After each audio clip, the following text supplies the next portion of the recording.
Salut, moi c'est Flo et je te présente des histoires en lien avec le sport. Aujourd'hui, à l'occasion du premier épisode des Petites Histoires du sport, je te propose de comprendre pourquoi le coq est l'emblème de la France et donc des sélections nationales. D'un point de vue historique, il faut savoir que tout part d'un jeu de mots. En effet, en latin, coq et gaulois sont tous deux représentés par le mot gallus, un moyen donc de mettre en avant les origines gauloises de la France.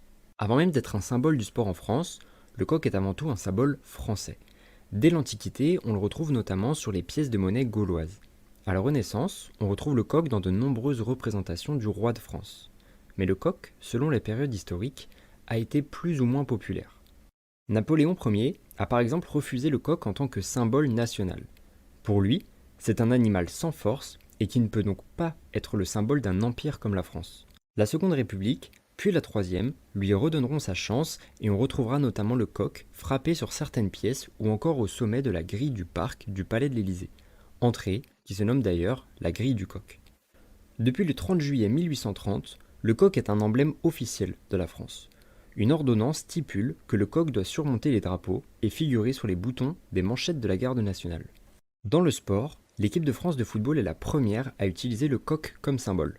En 1904, l'équipe de France de football est créée et dispute les premiers matchs de son histoire, mais sans le coq. 5 ans plus tard, en 1909, l'USFSA, l'Union des sociétés françaises de sport athlétique, cède sa mission d'organisation de rencontres internationales au CFI, le Comité français interfédéral. Dans une volonté de se démarquer et d'affirmer sa dimension nationale, le CFI adopte rapidement le coq comme emblème. Cette représentation fait très vite l'unanimité et l'USFSA, qui contrôle alors toujours les autres sports français, adopte également le symbole du coq. En 1919, la Fédération française de football qu'on connaît aujourd'hui succède au CFI et conserve le coq. Bien que celui-ci ait beaucoup évolué, notamment au niveau des couleurs, on le retrouve toujours sur le maillot des joueurs français aujourd'hui. On le retrouve également en tant que symbole de nombreuses autres fédérations, comme le tennis, l'athlétisme, la natation, le rugby ou encore la pétanque. Le coq, en tant que symbole du sport français, incarne plusieurs valeurs essentielles qui ont toujours été chères aux athlètes et aux supporters à travers les générations. Tout d'abord, le coq symbolise la fierté et le courage. Comme le fier coq, qui se tient droit et chante avec assurance au lever du soleil, les athlètes français sont encouragés à faire preuve de fierté dans leurs performances et à aborder les défis sportifs avec détermination et bravoure. Ensuite, le coq représente l'esprit combatif et la détermination.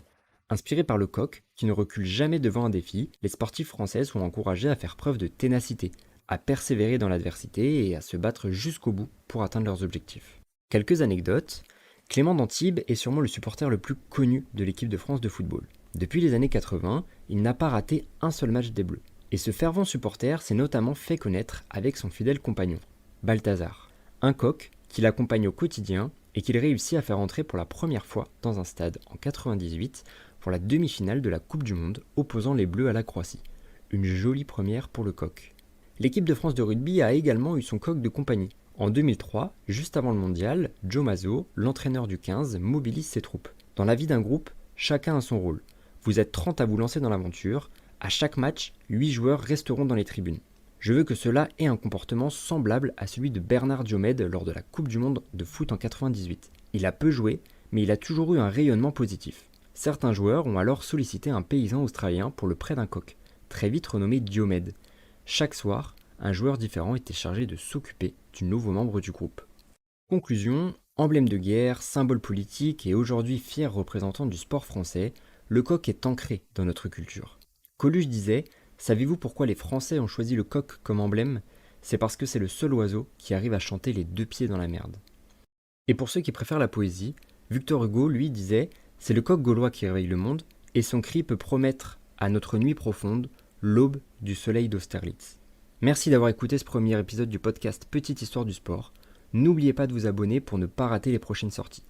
Un petit like si vous avez écouté sur YouTube, ça soutient énormément. Vous pouvez me proposer des sujets qui vous intéressent ou poser vos questions en commentaire, par message sur les réseaux. Tout est en description. N'hésitez pas à partager cet épisode avec vos proches et surtout, n'oubliez jamais que les histoires sont faites pour être racontées. C'était Flo, merci pour votre écoute.